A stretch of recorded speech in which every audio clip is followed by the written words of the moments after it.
उत्तराखंड में इस बार monsoon season ने भारी तबाही मचाई है। कहीं भूस्खलन तो कहीं बादल फटने से गांव के गांव प्रभावित हुए हैं। कई लोगों ने अपनी जान गंवाई तो कई लोगों ने अपनों को खो दिया।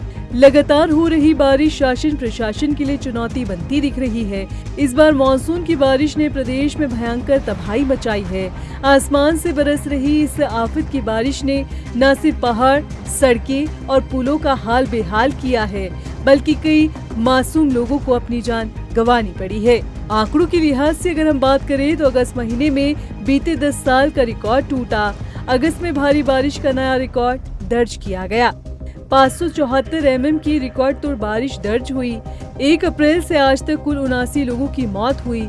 आपदा में 115 लोग घायल हुए, जबकि 90 से अधिक लोग अब भी लापता बताए जा रहे हैं। वहीं 1828 मकान आंशिक रूप से क्षतिग्रस्त हुए हैं, जबकि 229 मकान पूर्ण रूप से जमींदोज हुए हैं। वहीं 71 मकान आधे से अधिक रूप से क्षतिग्रस्त हुए हैं।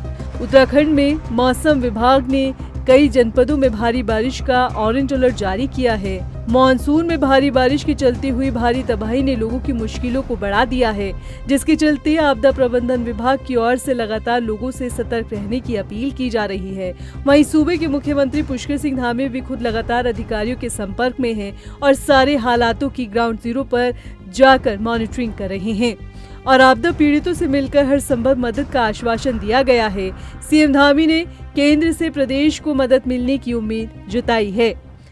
आकलन अभी कर रहे हैं और नुकसान है, बहुत बड़ा नुकसान है। इस बार काफ़ी नुकसान हुआ है और सभी देख ही रहे हैं कि पूरे प्रदेश के अंदर आपदा है। कहीं जल भराव है, कहीं लैंडस्लाइड है, कहीं पर बादल फट रहे हैं, अनेक प्रकार की कहीं पर चूँकि पुलों को, सड़कों को, सरकारी संपत्तियों को, निजी संपत्तियों को जनहानि भी हुई है और वैसे भी हानि हुई है, सभी प्रकार की हानि हुई है।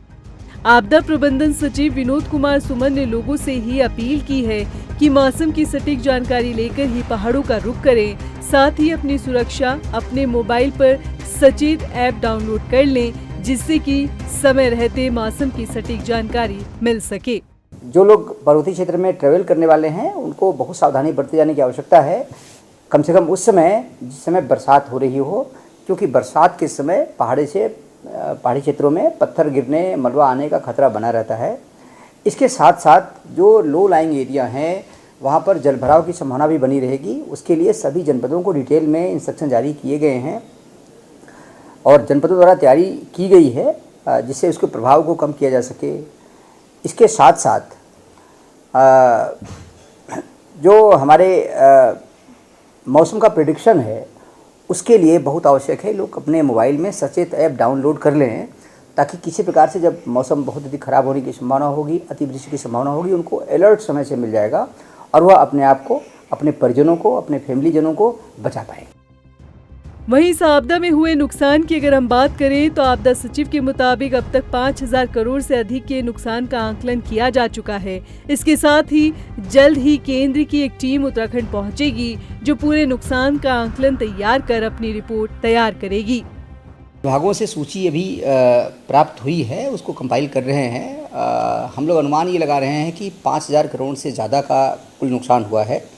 जहाँ तक मृत्यु की बात है, इस वर्ष 2025 में 1 अप्रैल 2025 से अब तक की सूचना के अनुसार लगभग 79 लोगों की मृत्यु हुई है, लगभग 115 लोग घायल हुए हैं।